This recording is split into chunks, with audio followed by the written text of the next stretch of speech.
دوستو کچھ کہانیاں جھوٹی ہو کر بھی اتنی مشہور ہوتی ہیں کہ لوگ ان پر یقین کرنے لگ جاتے ہیں۔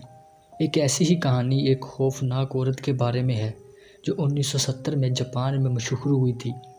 ایک ایسی عورت جس کا چہرہ کٹا ہوا ہوتا تھا، جو بچوں کو اغوا کرتی تھی۔ جاپان میں اس عورت نے اتنا خوف پھیلا دیا تھا کہ اس پر موویز بننا شروع ہو گئی تھی۔ لیکن یہ ایک فرضی کہانی تھی۔ یہ کہانی 1978 میں جاپان کے ٹاؤن یوتھس سے شروع ہوئی تھی۔ اس ٹاؤن میں ایک فیملی رہتی تھی جو کھیتی باڑی کرتے تھے۔ اس فیملی میں ایک بوڑھی عورت تھی۔ اس نے سب کو بتایا کہ اس نے ایک ایسی عورت کو دیکھا ہے جس کا منہ کٹا ہوا ہے۔ یہ عورت اس کو اپنے گھر کے گارڈن کے باہر کھڑی ہوئی نظر آتی تھی۔ یہ کہانی دیکھتے ہی دیکھتے اس ٹاؤن میں مشہور ہو گئی، یہاں تک کہ یہ کہانی اخبار میں بھی چھپ گئی۔ اس کہانی کے اخبار میں چھپنے کے بعد لوگ اس پر اور بھی یقین کرنے لگ گئے۔ دوستو اب یہاں سے مختلف لوگ سامنے آنا شروع ہو گئے جن کا دعویٰ تھا کہ انہوں نے بھی ایک ایسی ہی عورت کو ان کے گارڈن میں چلتے ہوئے دیکھا ہے۔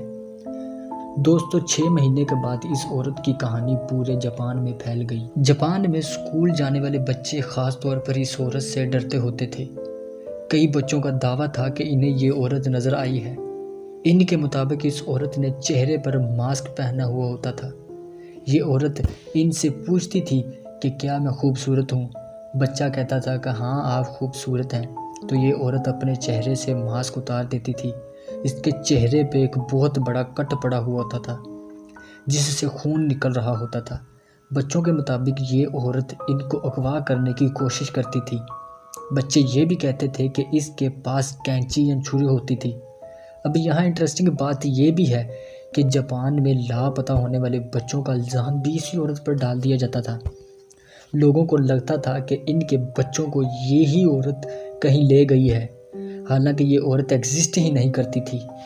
دوستو اب یہ کہانیاں جاپان میں اتنی مشہور ہو گئی کہ جاپان میں والدین اپنے بچوں کو اکیلے اسکول بھیجتے ہوئے بھی ڈرتے تھے، حالانکہ یہ صرف ایک فرضی کہانی تھی۔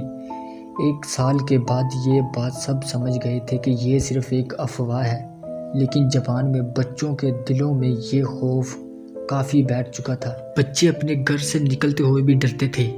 دوستو نہ صرف جاپان بلکہ یہ کہانی ساؤتھ کوریا میں بھی مشہور ہو چکی تھی۔